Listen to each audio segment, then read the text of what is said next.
Hi, and welcome to the iPhone Life podcast. I'm Donna Cleveland, editor-in-chief at iPhone Life. I'm David Averbach, CEO and publisher.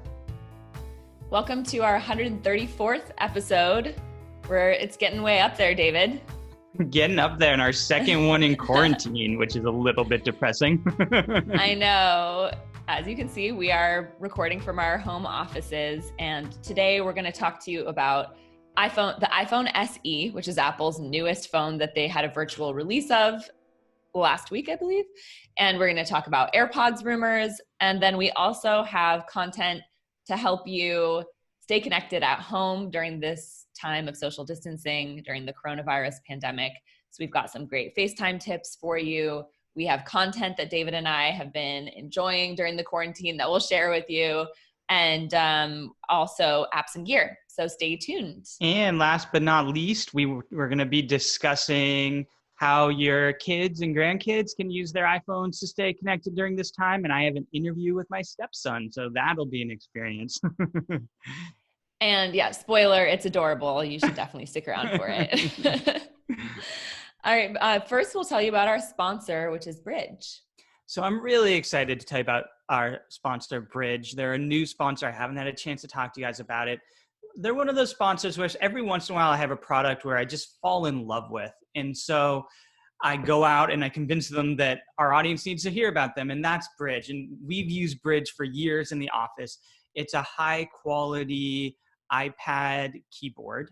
And they just have come out with a new keyboard, the Bridge Pro, and that has a trackpad built in. And so I'm going to tell you about the keyboard, both the original and the Pro. What I love about it is it has a clamshell design. And so you basically attach your iPad to the keyboard at a hinge. And what I love about that is you can have your keypad or your iPad at any angle, which is really hard. I've never seen any other keyboard designs that allow you to do that. And it's backlit. It's made of aluminum, so it matches the kind of MacBook Pro design. And it looks really sleek. So I love it. I've used it for years. Donna, you've used it as well, right? I have, yeah. I have one of the Bridge keyboards on my iPad right now. I have the 2018 education iPad. So Okay. it doesn't, and I got the keyboard around the same time. So it's not one of the ones that has a trackpad. I really want to try one of those next. Yeah. So let me tell you a little bit about that one. Obviously, Apple with iPad OS 13.4 has added a lot more mouse support for the iPad. And what's cool is Bridge saw this coming a long time ago. So I actually got to test out their trackpad at CES in January, and it was already great, and it's going to get better when Apple continues to update the operating system. Apple, of course, has come out with their version of a trackpad keyboard, the Magic Keyboard. What's great about Bridge, though, first of all, it's cheaper, which is great because the Magic Keyboard is really expensive. Second of all, Bridge will work with any iPad, whereas the Magic Keyboard will only work with the newest versions of the iPad Pro. And you can, like I was saying earlier, you can keep it at any angle. So it has a much wider range of angles you can have your keyboard, which I love because sometimes I'll use the keyboard even when I'm not wanting to type because of the angle. So I can actually watch a show in bed at the perfect angle and things like that. So anyway, make sure you check it out. Bridge is spelled BRYDGE, and you can go to bridge.com. Yeah, it really is the best keyboard I've tried for the iPad. Yeah, I agree. We were extra excited to have them as a sponsor for that reason.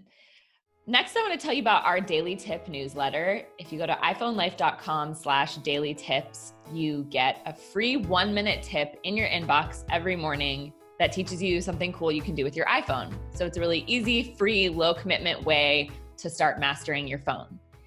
And our tip this week that I want to share with you is how to do a group FaceTime call from a group text. And this is my personal favorite way to initiate a FaceTime call. And I'll walk you through how to do that right now. So, first of all, I'll tell you how to do a group text message. In the Messages app, if you tap the little pencil and paper icon to start a new text, you can just basically type in the names of all the people that you want to include. And when their contact pops up, tap that and it'll be added to the to field. And you can just start texting from there. And once you have a group thread going, you'll just navigate to that in the Messages app, and you'll see a little cluster of names along the top of your display that shows you who's in that group. You tap on that and you'll see the option, the info icon pop up, the option to start an audio call, and then you'll see FaceTime. Info, by the way, is where you can go to like name your group, add and subtract people, things like that. Also, you can only name the group if it's all Apple users in the group text. That's another fun fact. Well, for FaceTime you're also only going to do this if you have all Apple users anyway. Excellent point. Yeah, with FaceTime calls, as David said, you have to have an iOS device, or you have to have an iPhone or iPad or Mac to do that. So you'll just tap on the FaceTime icon and you can initiate a call right from there. And what's nice about it too is that once you've started a call and let's say you leave it, but everyone else is chatting, it'll still show that in your group text thread, and you can join back in on the FaceTime call from the Messages app there. So that's a fun way to stay in touch with people right now. David and I are actually teaching a free class right now. Cullen and I, David has been helping, are teaching a free iPhone class right now where we go get more in depth on FaceTime too. And you can go to classes.iphonelife.com if you want to sign up for that and get more as well. And there's still time to watch it. We're halfway through. We're having so much fun. Like Donna said, we made it free. So we have over 5,000 students right now taking this class. Sign up now because you can watch replays of the first 2 lessons, the first 2 group discussions, and you can join us for the second half of the course. So once again, to sign up for our daily tip, that's iphonelife.com/daily tip. And to sign up for the classes, you go to classes.iphonelife.com. And the course is called Staying Connected from Home. Yes.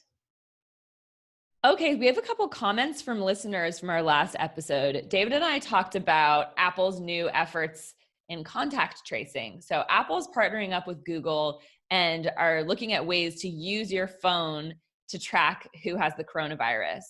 And it's an opt-in program that they're coming out with. So you have to, allow this to happen. And David, could you explain a little bit more about how it works? I feel like you had a more nuanced understanding than I did.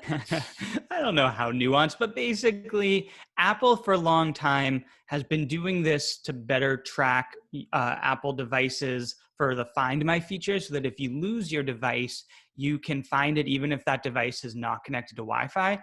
And how it works is it creates something called a mesh network, where every time you're near another Apple device, your device talks to that other Apple device via Bluetooth, and it's anonymous. So neither person knows this is happening. You can't access that information, but what it does is it uses that device to create a network so you know where the device is. That's for Find My.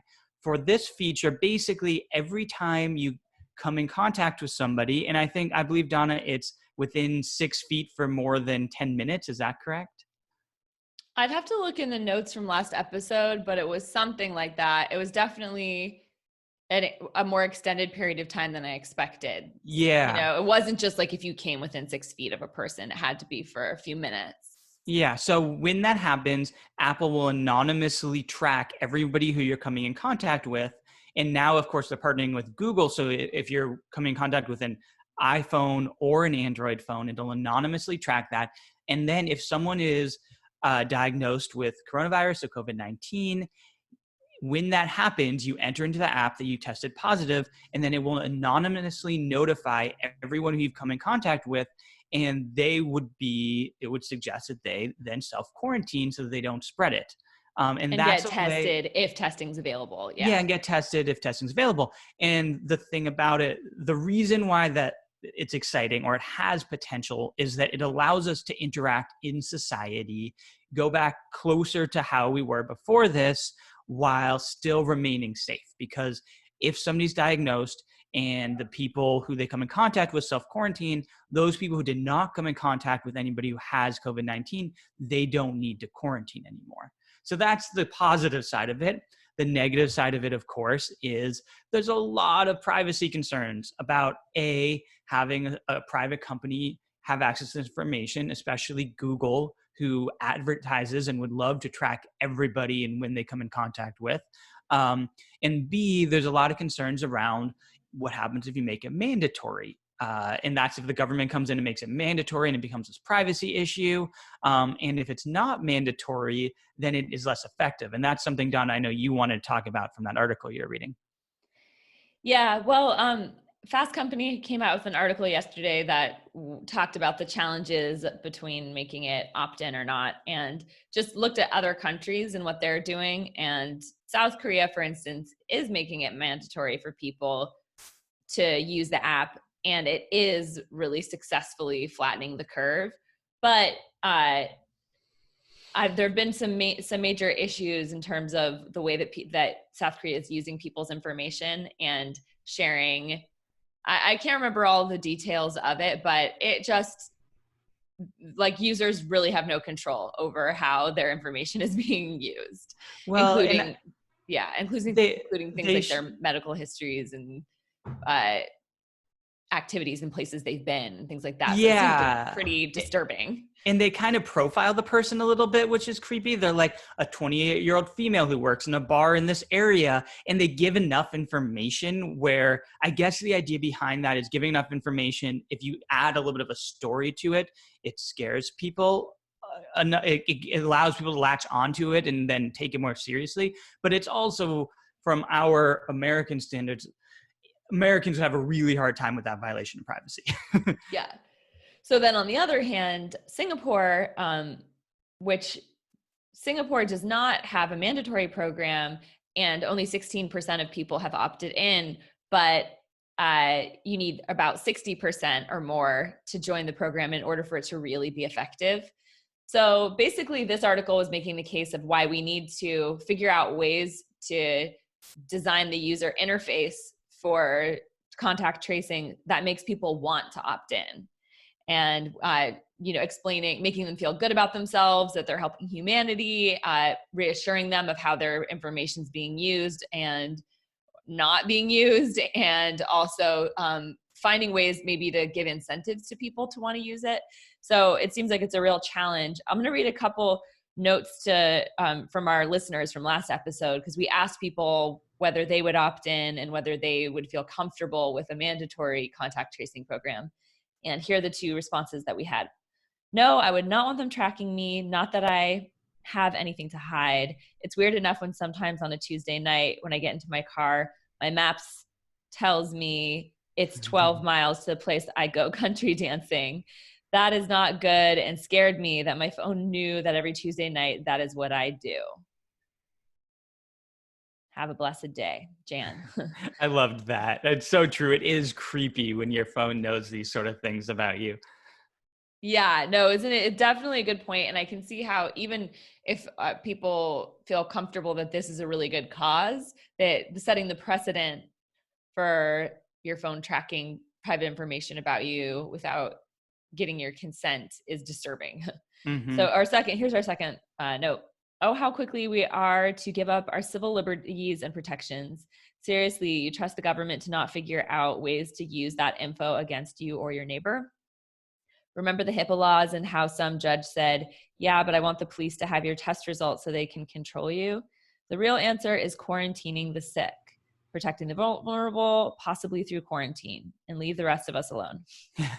So we had some not very neutral opinions about this topic. We got a few more too, and everybody who emailed us was pretty concerned about the privacy implications, which was funny because Donna and I were a little bit less concerned, I would say. And the only thing I would say to this, because I completely agree with what everybody's saying, and I've been following kind of the story in China, which is even before coronavirus, has been using systems to kind of track people's behavior, and it's terrifying. So I completely agree, but the only point I'll make is, I guess, 2 points I want to make.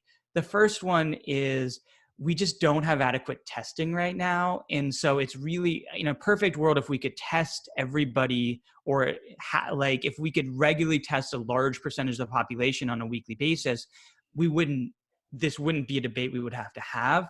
And the second point is just, questioning what the alternatives are, and are we all willing to stay inside given that we don't have proper testing in order to prevent the privacy concerns. And there aren't any easy answers to this. We appreciate everyone weighing in, and it's a tricky one. It is a tricky one. I like that Fast Company article, just in that there's this emphasis on the challenge of how can we make people want to opt in. So it's still protecting people's, ability to choose, but how to make them actually want to. Although definitely a bit sobering that the opt-in program in Singapore only has 16% of people opting in. It doesn't make it seem so hopeful. Well, and one possible route for that, and we talked about this in the last podcast, is potentially having spaces where only people who've opted in can go. So I know right now our local grocery store has a senior hour, and seniors who are social distancing can go during that time, and it's safer because you're kind of trusting everyone who's going to have been social distancing. You can do something like that where you could have, times or spaces where people who have opted in can go. And because it's still voluntary, but you just can only access these spaces if you've opted in. So that's a potential middle ground. There aren't any easy answers though. Yeah. Well, thanks everyone for writing in. We always appreciate your feedback. Next, I want to tell you about our premium subscription to iPhone Life Insider. This is our premium educational platform that if you are feeling serious about mastering your iPhone, signing up for Insider is the best way to do that. We have in-depth video guides for all of your mobile Apple devices. So if you want to master your iPhone, Apple Watch, iPad, we're the place to go. We have our full archive of iPhone Life magazine, which has been around for over a decade. So you get access to all of our magazine issues digitally, and you get video versions of our daily tips. So you can learn something in 1 minute a day as walk through on your phone as we show you how to do something cool on your iPhone. And we also have an ad-free version of this podcast with exclusive content just for insiders. We have Ask an Editor. So if you run into tech problems, we'll answer your questions for you and make sure that you find the solutions you need. So signing up for Insider is a great thing to do. We also have an amazing deal right now. During this time with the coronavirus, we want to make Insider as accessible as possible. So if you go to iPhoneLife.com/podcast discount, you'll get 50% off your Insider subscription right now. And you get 60% off if you are a senior, veteran, service personnel, or health professional. And so that's just a box that you check at checkout to get 60% off your annual subscription. And of course, that's a great way to support us too and the work that we're doing, and to let us know you appreciate it. So there's lots of good reasons to sign up for Insider. Yeah, and a couple quick points. First of all, we are a small independent publisher. iPhone Life is our only title, and we rely on subscription revenue. So we really appreciate everyone's support, especially in this time where advertising is difficult. As if you're following any of the publishers, advertising right now is difficult. So we really appreciate subscriptions. It's what's allowing us to continue to serve you all and provide all this free content. Second of all, we're doing our best to continue to provide content for the times. So we have an iPhone Messages app guide that is available now, and we're coming out with a FaceTime guide, I think maybe next week or the week after. So it's coming out really soon. We're really excited about it. It'll walk you through what Donna was just saying, all the details of how to do a group FaceTime call, everything you need to, audio FaceTime calls, video FaceTime calls. So it'll be really awesome for everyone who's social distancing right now. Yes. I have a question that one of our insiders wrote in that I'm going to read to you, and the answer that Cullen is a staff member at iPhone Life, and he has been answering our insider questions lately. So he sent this to me. I'll read you the insider question and his answer. Dear iPhone Life, when on a FaceTime video call, how can you add another person into the existing call? Sincerely, Includer. Howdy, Includer. Once you've started a FaceTime call with someone, touch the screen and you'll see a little menu at the bottom of the view. Drag it up to fill the screen and you'll see a list of members of the FaceTime call, as well as a button that allows you to add another person. I hope that helps. Cheers, Colin. So as you can see, we have a FaceTime theme this issue. This episode, because we know a lot of people are making FaceTime calls right now. Have you been using FaceTime, David? Somewhat I have. Yeah, I have a few times. I've also been doing Zoom quite a bit, kind of depending on the circumstance. If I'm calling one person, I'll do FaceTime. Once you have several people, usually everyone starts gathering around a computer, and then I tend to default towards Zoom. How about you? Yeah, at work, we've been using Zoom. Obviously, you know that, David. We're using Zoom right now to record this podcast. I've used FaceTime a little bit, but honestly, I've been liking Zoom a little bit better, which again, another plug to people for our class. If you go to classes.iphonelife.com, in lesson 2, we give a really pretty thorough Zoom tutorial for personal use, not for like hosting webinars and stuff, but Zoom has been, I feel like, the most stable. FaceTime, I had a little bit more connectivity issues. Although I know a ton of people swear by FaceTime as their best one for that reason, like lower latency and stuff. Also, one of my pet peeves with FaceTime, I mean, obviously the biggest challenge is everybody has to have an Apple device. But my other pet peeve with FaceTime is on a computer, it still maintains the ratio of an iPhone. So it's this like long, narrow thing that you're using, whereas Zoom takes up your whole monitor, which is of course a wide screen. And so especially if you have a lot of people on the call, I like the view of that wide screen of Zoom. Yeah, I do too. And the gallery view. Yeah, is nice too. Exactly. Gallery view like makes everybody's tiles the same size, whereas FaceTime, they all kind of just float around and whoever's talking gets enlarged, which works pretty well for most use cases. But anyways, it's time now for we're going to chat about the news a little bit, and then it's time for David's interview with his stepson about Actually, his... I'd like to advocate we put that last, and then we can cover this other stuff too, so that those who aren't interested in that topic don't have to listen. Okay, so stick around to the end for David's adorable conversation with his 7-year-old stepson. Save the best for last. Yes. We're replacing Don with Israel. It's great. All right, so Apple just this month has come out with the iPhone, the second generation iPhone SE. It was kind of an unexpected virtual release. And this phone is $399, or that's the starting price for the lowest storage option, iPhone SE, which is very cheap for an iPhone. That's probably the most noteworthy thing to chat about first with this phone. But we also wanted to go over with you like what you get for that price and whether or not we recommend checking it out. What was your first initial response to seeing the iPhone SE?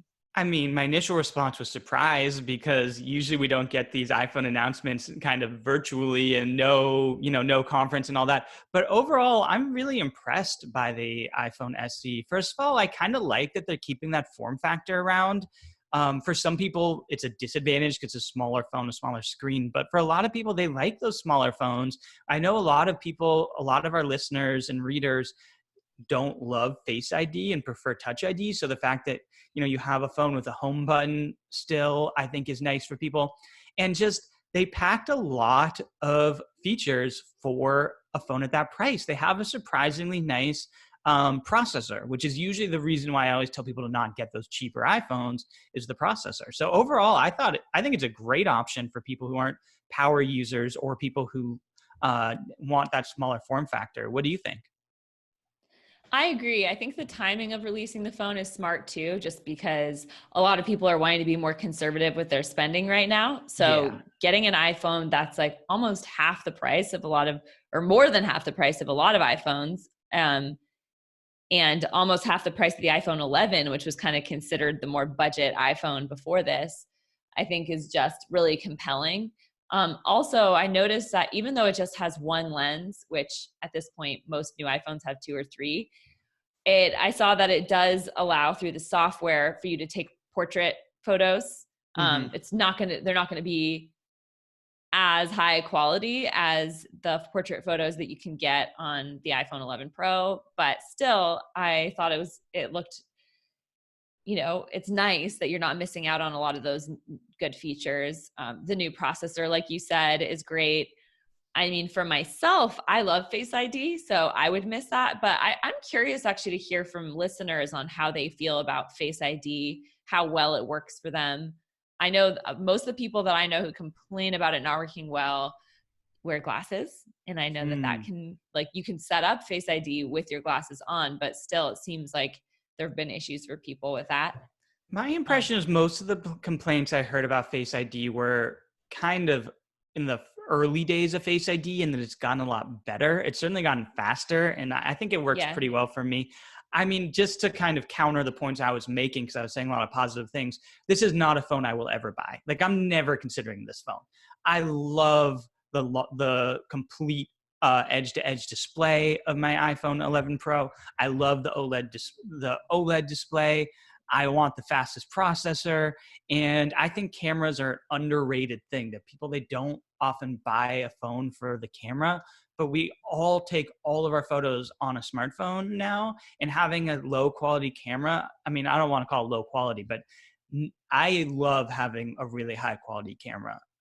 So I'm never going to consider this phone. I think that if budget is not a concern of yours, I don't think you should either. But I think they made it surprisingly feature rich for the price point. And also for people who are either concerned about the Face ID, or I know a lot of people who want smaller phones. So I think those people, it's great, but I'm never going to buy it. Well, here's a question. Would you recommend someone get the iPhone 11 or the iPhone SE? Because the iPhone 11 is $300 more, but it's like the lowest end new one you could get before this. Yeah, I mean, I think it does sort of depend on the use case. I think that it does sort of put that the iPhone 11 in the tricky space of the middle ground.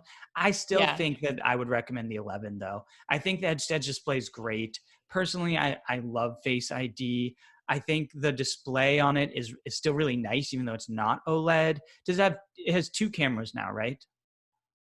The iPhone 11? Yeah, I believe it has 2 cameras. Yes. The iPhone 11 has 2 cameras. It doesn't have the OLED display. And yeah, so those are the big things it's missing, is like that third lens and the OLED display. Yeah. But I agree with you. Having 2 lenses is nice. Like the edge-to-edge display, Face ID, to me, those are all things that I would way prefer. But you're right. For like the iPhone SE is a good option, like for the specific buyer who likes some of the features that the SE has. Yeah. I think if you handed me an iPhone 11, I would use it, and I wouldn't really miss my iPhone 11 Pro that much. Like, I'm always going to choose the Pro because of the OLED display and the cameras, but I'd get by on the 11 and I'd be okay. Whereas I would be really sad with the SE. I would miss those features a lot. Me too. Even seeing a phone, like I don't mind seeing the home button, but what comes along with that is not having an edge-to-edge display. So seeing that like big black bar at the top and bottom, you're like, ugh, what a waste of space. Yeah. Too, you know? Yeah, so those are really my main thoughts on the iPhone SE. David, you were saying you've also been seeing AirPods rumors of potentially new... quite a few. First of all, just to let's make our question of the day. Are you interested in the iPhone SE? If so, why? If not, why not? Send us an email at podcast@iphonelife.com. Also, just a point from earlier, we've referenced quite a few things with links in it. If you go to iphonelife.com/podcast, we will link to things. So the Fast Company article will link to that, and we'll link to Bridge, all of that stuff. We'll link to our iPhone, our free class, all that stuff too. Yes, exactly. Send us an email. Let us know what you think of the iPhone SE at podcast@iphonelife.com. So the AirPod rumors are really interesting. Basically, the rumors are that they're going to release new AirPods in Q2, which we're in right now. So it might be really soon. And they're going to have the same form factor as the AirPods Pro, which is a little bit smaller and has a little bit more secure fit in your ear. But they will not be noise canceling. So they'll probably keep their same price point at $199, but not be noise canceling. The AirPod AirPods Pro have, in order to pause it, it has sort of a force touch where is pressure sensitive. So they're going to include that as well.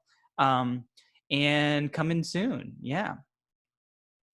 I just got my dad the AirPods Pro for his birthday, and he's so happy with them and loves them. So I'm sort of I have a controversial take that I like the form factor of the AirPods and I don't like the noise cancellation. It's actually been driving me crazy because my partner has AirPods Pro and she's been using them around the house a lot and she loves them. But the noise canceling is so annoying because she can never hear me. And so I'm always like yelling at her and trying to get her attention and she can't hear anything. I personally, That's hilarious. when I'm just walking around the house or whenever I'm kind of doing casual things, I like being able to hear that ambient noise. I also like the looser fit of the AirPods. So this is a release that I'm actually not at all interested in. Like, I don't like the fit of the AirPods Pro, but I think I'm in the minority in that, and I recognize that.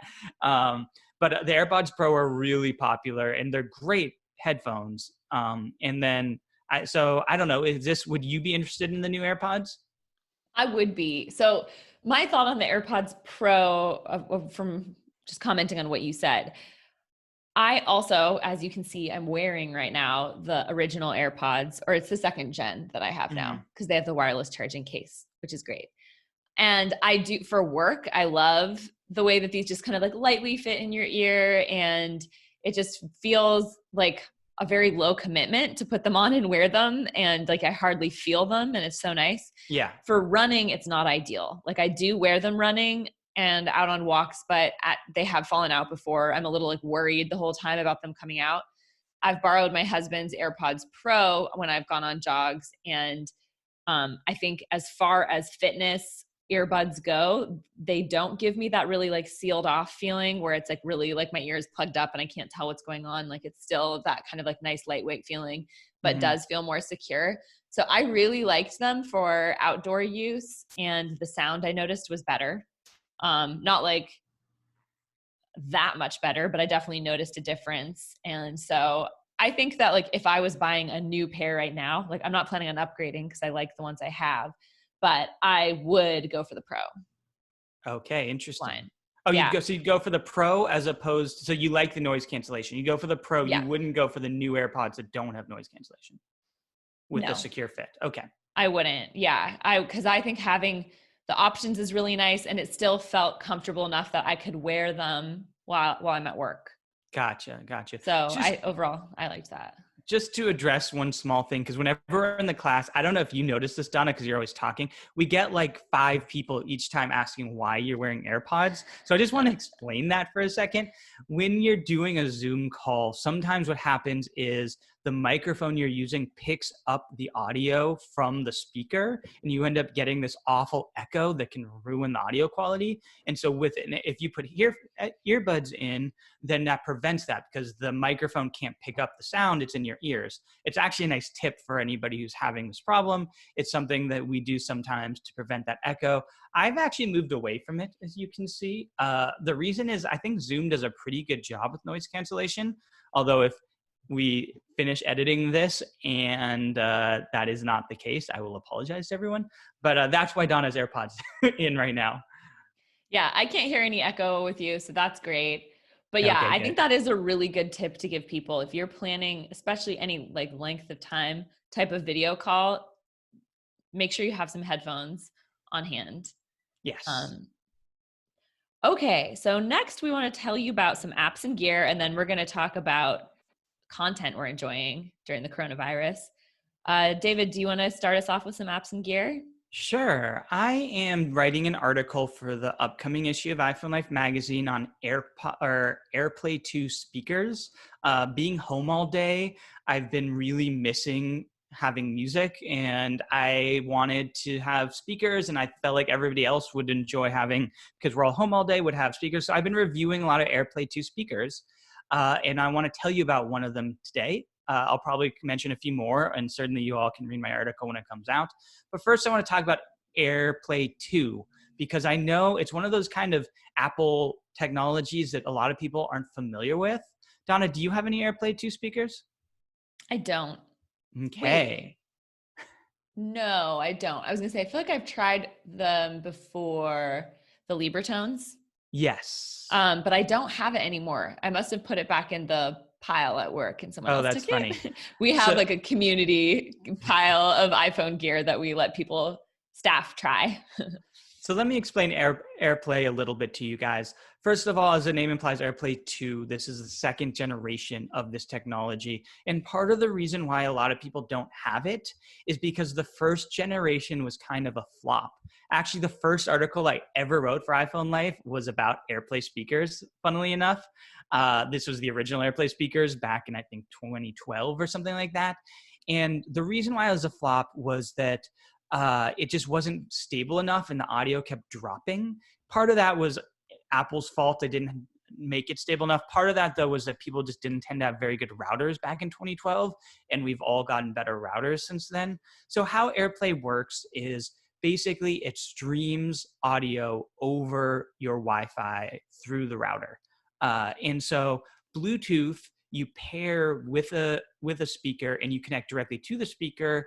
With AirPlay, you do it through the Wi-Fi. And the reason why I think that's a lot better for home speakers is because with Bluetooth, you're pairing. So you have essentially one phone for one speaker, and you can switch which device is paired with it, but you always have one phone to one speaker. And the problem with that is that you often have your speakers in a shared space. And so those people are constantly kind of fighting over who's connected to that Bluetooth, not intentionally fighting, but every time you want to connect to it, you have to repair it. So it's a lot more seamless with AirPlay. Also, it's higher audio quality. It's what's called lossless, so the audio is not compressed as much as with Bluetooth. And the third thing is you don't need to be within 50 feet of your device. You can walk all around your house and it'll continue playing music as long as you're connected to Wi-Fi. So the technology is a lot nicer. The final thing that AirPlay 2 has added, in addition to being a lot more stable, you can now connect to multiple speakers at the same time, which is really fun. So if you get a bunch of speakers in your house, you can connect all of them and you can have the same music playing throughout your entire house across different speakers. So that's AirPlay. The speaker I am testing right now is by a company called Name. And it was funny because when I started researching the speaker, everyone was talking about what a great deal it was. And then I went and looked it up and the speaker cost $1,000. And so, Wow. yes. So the reason why it's a great deal is Name is a company that specializes in high-end audio. They make speakers that cost up to $200,000. So this is a company that really knows audio. And in general, when I'm talking about speakers or headphones, I like the company that focuses on audio more than like the sort of upstart tech companies that may have added a bunch of weird gimmicky tech features but don't sound good. And the speaker's amazing. It sounds so good. So it's called, oh my gosh, I'm gonna have to, oh here. It's called Muso QB. It's a terrible name. I don't know why they named it that. But it sounds amazing. You can turn up. It has a lot of volume, so you can fill a house with it if you want, or fill a floor of your house with it. And the quality is really great. Once you start listening to these high end speakers, it's really hard to go back, to be honest. You can really, the bass is rich. The treble sounds great. So it just really, it fills your room in a way that a cheaper speaker does not. So if your money is not is not a problem for you, if you're wanting to invest in a high end speaker that's still not going to break the bank in the same way that the really, really audiophile speakers will, that's Bluetooth or AirPlay compatible, this is a really awesome option for you. I'm really enjoying it. I know it's expensive, but I'm really loving it. Uh-oh, David's getting spoiled. Oh no, I know. And I have so many more coming. My house is going to be filled with these like really crazy speakers. Oh, really? Yeah. That's awesome. Because with AirPlay 2, Well, you can connect them all, which is going to be so crazy because I'll play through all of them at the same time. yeah, that'll be amazing. Well, if people are looking for a much less expensive thing to try for $2.99, which actually was like, at first I was like, do I want to pay $2.99 for this? I bought this app called Auto Sleep, Track Sleep. And it's an Apple Watch app that just passively tracks your sleep quality for you. So you don't have to turn anything on before you go to bed or like really enter anything in. You just wear your watch to bed and it will give you like a report in the morning of your sleep. And it's really highly rated, and it's been fun because Tyler and I have both been wearing our watches at night and using this app. Also, another thing, because we use family sharing, we just had to pay for the app once, and then we're both nice. able to download it, which is nice. And it's just been cool to compare side by side what our sleep quality is. And so far, the takeaway has been that I'm not as good of a sleeper as I thought, and he's not as bad of a sleeper as he thought. He's had like, they tell you your amount of quality sleep and then your amount of deep sleep. And I've been getting like a decent number of hours of quality sleep, but very few hours of deep sleep, which is super important. Like Tyler's gets more deep sleep than I do. Oh, interesting. But it is really just interesting. I mean, first of all, these apps aren't perfect, so you have to keep that in mind. But it is interesting to compare what your subjective experience is with the data. A lot of times it matches up, but not always. Like sometimes I thought I got a good night's sleep, and it turns out I was like tossing and turning and sleeping very lightly the whole time. The one thing that Tyler has also discovered is that he was right about one thing, which is that his early morning hours are his best hours of sleep. Like he's always saying like from 6 a.m. to 8 a.m., I need to be careful to not wake him up because that's like when he's getting his deepest sleep. And it turned out it's true. Oh, that's funny. Yeah, I'm. It's funny. My partner and I are the exact same. Where I always seem to be getting higher quality sleep, but if you actually monitor it, I toss and turn all night. Whereas she takes a while to fall asleep and is sometimes up during the night, but she gets really deep sleep and often outperforms me in the how deeply you sleep category. Yeah, it is kind of fun to like compare with a partner. Do you mind wearing your watch all night? That's why I haven't tested these watch apps. So I'm only doing it as an experiment. Like we basically wanted to get a feel for over time of like what our sleep quality was and comparing them. I'm not planning on wearing my watch long term. Tyler's really into it and seems to like, he also has the newest Apple Watch and the battery's better. So he said even wearing it all night, he's been able to then wear it all the following day and like seems to be finding times to charge it. For me, it's a little tricky to then wear it during the day. It usually dies halfway through the day. I have the Apple Watch Series 4. So no, I'm not gonna just wear it forever. I think it's something that like here and there as I'm having sleep issues, I can wear it and try to get like a better handle on the situation. And for $2.99, it's not a big investment. Gotcha. But yeah, Auto Sleep, it is a highly rated one. I would recommend it. Cool. Okay, content. We have a jam-packed episode, huh? We do. Yeah. So it's almost like we never talked to anyone. I know. This is our last section before we cut over to David's interview with Israel. So what kind of content have you been enjoying? Okay, I mean, I have a lot, so I'm not going to cover all of it, but I have a really dorky recommendation for you. Are you ready for this? Definitely. So I've always loved the show The West Wing. I watched it when it originally came out. I really love Aaron Sorkin's writing. He's just an amazing writer. So I have discovered that there is a podcast out there called The West Wing Weekly, and that podcast goes every episode by episode, and they cover it, and they bring on all the stars of the show and the actors and the writers. And actually, one of the hosts was on the show. His name's Josh Molina. And so I've been going and rewatching each episode and then listening to the corresponding podcast. That's amazing. It's really dorky. That's nerdy in a really cute way. But can I tell you what? It's like the perfect escapism because it's just so not connected to anything scary going on in the world right now. And I was listening to so many podcasts that were like all about policy with coronavirus and like the pandemic. As you can tell, as I go on these long rants about contact tracing, I like obsessively follow this stuff, and it's been a really nice distraction, and I've been enjoying it. It's been fun to rewatch the show, and I feel so like it's one of those shows that like none of my friends are that into. And so I feel like I found my people. Like these people geek out on this so hard, and it's so funny to me. That's amazing. Yeah, I haven't gotten into West Wing. I'll have to try that. Well, listen to the podcast too. It actually did help me appreciate it. It made me feel less silly for loving the show, because like when you go through all the details, it really is like so different than any other show that's been produced. It's fine. You You're can laugh so at me. into it. You can laugh at me. It's okay.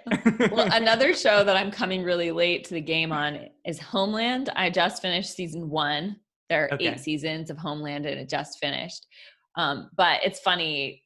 I've been starting to watch it, and my friends have been like, "Oh, what are you watching these days?" I'm like, "Have you heard of like Homeland? It's so good." Like, yeah, Homeland's been around for a decade. What are you talking about? But for some reason, I couldn't get into it before. I watched the first episode and just felt like Claire Danes was like too angsty for me or something. But for some reason, watching it this time around and I don't know, maybe I just gave it a couple more episodes or something, and all of the characters are so good. And yes, it is high drama, but in a way that didn't stress me out to watch. And the acting's really good, like complex characters, mystery and suspense, all of that. So I'm pretty excited about it. Funnily enough, I actually was planning on giving Homeland another try. Because I did watch the first season way back when, and I enjoyed it, and then I just never kept watching it for some reason. But my partner and I keep doing this really annoying thing where we find a show we love, and then we just watch the entire thing in like a week. And partly it's because we're finding new shows where there's only one season or something like that. And the one we did this with, have you watched the show Unorthodox? No. Oh, it's on Netflix, and it's about the Hasidic Jewish community in Brooklyn, and it's a based on true story, but it's like a fictionalized show, and it's just beautiful. It's very rare that you have a show like that where they're able to, because it's kind of it's a very insular community, where they're able to capture all of the customs and traditions of this community, and it's just so beautifully done. I'd really recommend it, but it's only like 6 episodes, and so we watched it I think in like a day, and then we were so sad it's over. So Homeland sounds great to me because it's so many seasons. Yeah, that's a good call. I know I watch TV less than Tyler does. So he has a lot of shows he's been watching on his own. But I've definitely been watching more TV than I usually do. Yeah. Are you getting sick of TV? Not really. A little bit. I'm getting sick of trying to find new things to watch, and I'm getting sick of staying home so much, but I don't think I'm watching like an excessive amount of TV just because I'm so busy during the work week that I haven't been watching that much. The last one I will say that I've been watching is The Last Dance. I bet Tyler's been watching it, right? I don't think so. Really? He's been watching Narcos and Westworld. Oh, Narcos is one of my favorite shows of all time.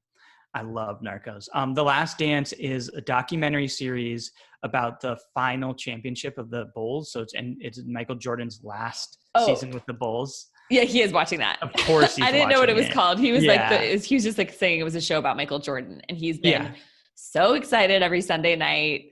Like, I am so excited. This is like me reliving my childhood. Yeah, I'm obsessed with this show. I paid for cable just so I could watch it. Wow. So definitely, if you're a basketball fan, especially from the era of Michael Jordan, it's amazing. They got all of this footage. They were allowed behind the scenes for the entire last season, but they made this deal with Michael Jordan that they wouldn't produce a show based on this footage unless he approved it. And the show kind of makes him look like a jerk some of the time. And so he did not allow them to use it for like 20 years. And so they finally produced a show on it because he finally allowed them to use this footage. But they have all of this behind the scenes footage. They interviewed literally like everyone involved. And so it's really awesome if you're a sports fan. Wow. That's cool. Yeah. My last recommendation is a podcast, and it's a specific episode. David, you watch Reply All, or you listen to Reply All, right? I am obsessed with Reply All. I love Reply All. I only like pop in for the occasional episode, but I've really like the guys who host the show are just like funny and entertaining. And so I like it. But this specific episode, I guess, went viral. The Case of the Missing Hit. Did you listen to that one? It's about the like Probably. song that they Oh, can't yeah. figure out. Yeah. Okay.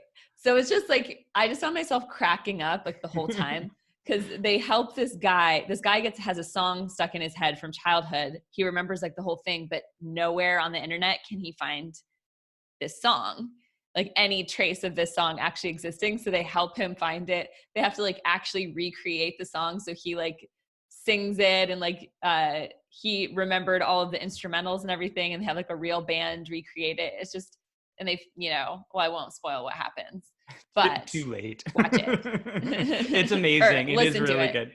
And Yeah. I will say one of the things that happens in it is everybody involved in making this episode ends up getting the song stuck in their head, but they can't listen to it because nobody can find it. And I listened to the episode, and I listened to it over the course of a few days. And so I had the exact same thing happen to me where I had this song stuck in my head that I'd never heard before. Well, they're talking about how it was like this weird, like this guy became obsessed with, it was like an earworm, Yeah. and how he's like passing it to person, and like everyone is obsessed with this song and like losing sleep over this song that's also like a pretty terrible song too, which makes it even more funny. So anyways, if you feel like having a chuckle, check out Reply All. And I will say, in addition to being like entertaining, it's about tech, so it's all tech stuff. So I'm assuming our audience will really enjoy it. They also have really high quality journalism. Every once in a while, they'll really dive deep on the topic that like they're way ahead of the kind of most news cycles on it, and they have shockingly good journalism as well.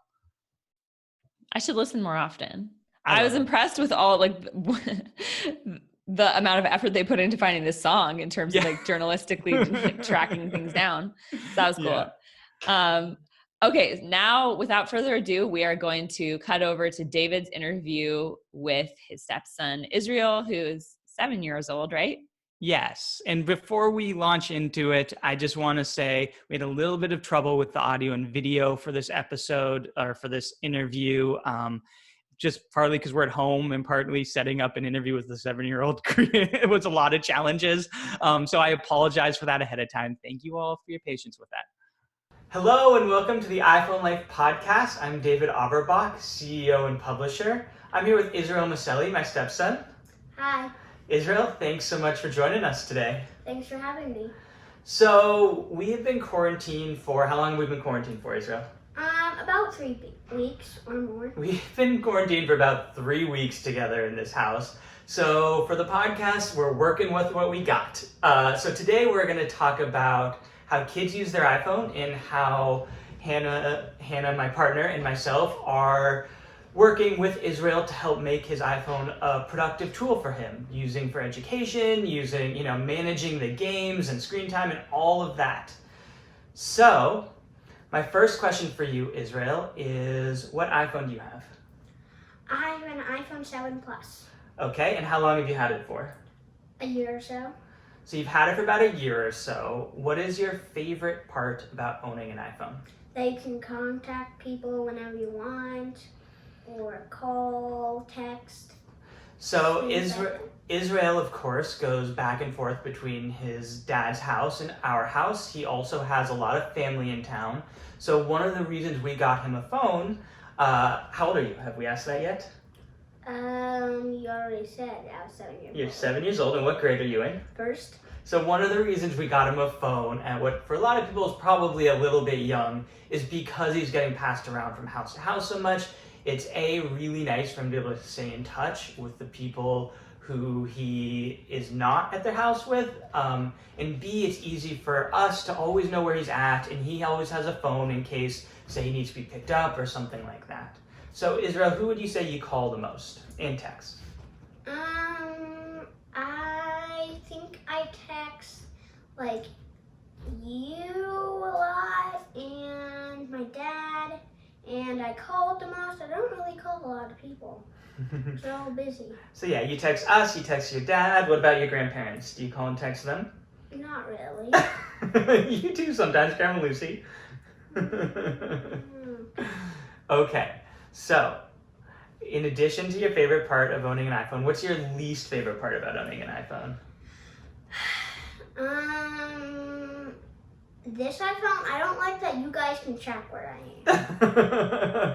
That's fair. Like if you don't want me to be someplace. So we can check where Israel is. Let's talk about some of your other rules. What rules do you have for your phone? I have to give my phone away at 6:30. I can't use it at 6:30, which is what that means. And in the morning when you get to use it? I don't know. Do you get to use it first thing when you wake up? No. So once you come downstairs? Mhm. And then, of course, we've been homeschooling for a while, but typically when you're in school, can you use your phone at school? No. Okay. And so, yeah, those are our basic rules. And then we have a few restrictions set up. So, Israel, what happens when you want to download a game? I have to ask you. So he requests it. This is, we're using family sharing to get this set up. He has to request it, and then I have to approve it. How many games are you allowed to download per week? 2. And are you allowed to download any game you want? No. So you can put some restrictions on this. You can do, what we've done is, even though Israel's 7, we're a little lax. It's any game that's appropriate for 12-year-olds and younger is how we have done this. So that the only apps he sees in the App Store is that. No. I see other games that are like 17, which are actually, there's 17 games. There's like 17 plus age games, which they're not probably 17 plus age games. They're like 5 plus age games, but they say 17 plus, so. Okay. So maybe he does get to see the other ones, but he's not allowed to download them. Let's put it that way. Do you have access to your web browser? No. Okay, so he doesn't have a web browser, and he has to ask permission for downloading games or in-app purchases. Anything else that I'm forgetting? I think you said it. You think I covered it? Okay. So Israel, what are some of your favorite games right now? Shadowgun Legends. So tell me about Shadowgun Legends. What is Shadowgun Legends? It's like kind of like Destiny. Okay, Destiny, for those who don't know, is an Xbox game where you're shooting aliens. So is that what you're doing in this game? Mhm. Okay. And what do you like about it so much? You can customize your character. You can go with other people. You can do missions with other people. You can create stuff. Okay. And tell me, what is another favorite game of yours? Game of Thrones Beyond. Okay. And what do you like about that one? Same thing, but a little different. It's like another fighting game like that. Mm-hmm. And there's really cool characters. It's a really cool game. And it's good graphics. I forgot one really important rule. Israel's only allowed, how long are you allowed to play games on your iPhone each day? 30 minutes? Yes. But not right now. So we've laxed that a little bit because we are all just trying to get by this quarantine time. So let's talk about that, Israel. Now that you're not in school, are you doing any homeschooling with us? Yes. Okay. And what apps are we using for homeschooling? Khan Academy, Mr. Bionics, which is a show on YouTube if anybody wants to look at it. Okay. And Teacher Monster Dream. Okay, so let's go one by one. Khan Academy we're using for math, right? And how does it work? I mean, like, there's 2-digit math. If you don't know 2-digit math, you can learn about that. Or if you're like in kindergarten and you just started, you can go to kindergarten. There's is there pre-K? Yep, there's some pre-K. There's pre-K and I think 2nd grade, 3rd grade, 1st grade, kindergarten. It actually goes all the way through college. You can learn computer programming with it. So how it works is each lesson, you watch a YouTube video where they explain it to you, And then what? You get to do it. You do Or a take a quiz. quiz. Yeah.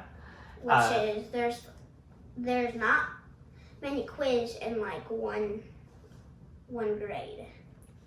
So yeah, each Like- lesson you have a quiz, and there's 7 questions, and if you pass the 7 questions, Or 5. or if you get 5 of the 7 right, you can move on to the next lesson. I mean, if you there's 5 questions on some of them, which 5 questions is 7 minutes, and 7 questions is 11 minutes, so it's timed. Mm-hmm. Okay, so we have Khan Academy. Tell me about this YouTube show. Mr. Bionics, it teaches you fun facts and So it are you teaches learning about muscles, food. so science? Mm-hmm. And we've been using Homeschool Pop, haven't we? To learn, what did you learn on Homeschool Pop? About California, you can learn about the states, you can learn about animals or how they live, I think, yeah. So yeah, it has social studies, so we've been going back and forth between those. We have Khan Academy, and then let's talk about some of the apps. Have you been learning a language? Yes. So what language have you been learning? Spanish on Duolingo. And how are you liking Duolingo? Good. And Duolingo is an app on your iPhone. Mhm. And tell me some words you know in Spanish. Hombre, And what's that mean? man. Okay, and give me one more. Manzanas, Manzanas, and what's that mean? apples. So we've been going through that, and it's been going really well. The other app that we've been really enjoying it's Teach Your Monster to Read. So tell me, how does that work? It's like you're just a monster. At first you can create your monster, then your ship goes down onto a planet, which you get to explore islands. 8 islands. You have to explore 8 islands. You have to gather their letters, and then after your ship's all fixed, and you go to other planets, planet, and sometimes you can go to buy some stuff for your monster. And so when you're going to planet, how do you what are you learning? Are you learning how to read? Letter sounds. Yeah. You learn letter sounds, which, yeah, I learn letter sounds, which I mostly know all the letter sounds, but they're teaching it. And what are you learning in Khan Academy? I'm learning really hard math, minus some things. Mm-hmm. Like So that. 2-digit subtraction and 2-digit addition. Mhm. We're working on 2-digit subtraction right now, and we're getting through it. Thanks, and we'll see you in a couple weeks for our next episode. And insiders, stick around because we have bonus content for insiders. We do. Bye. Thanks, everyone.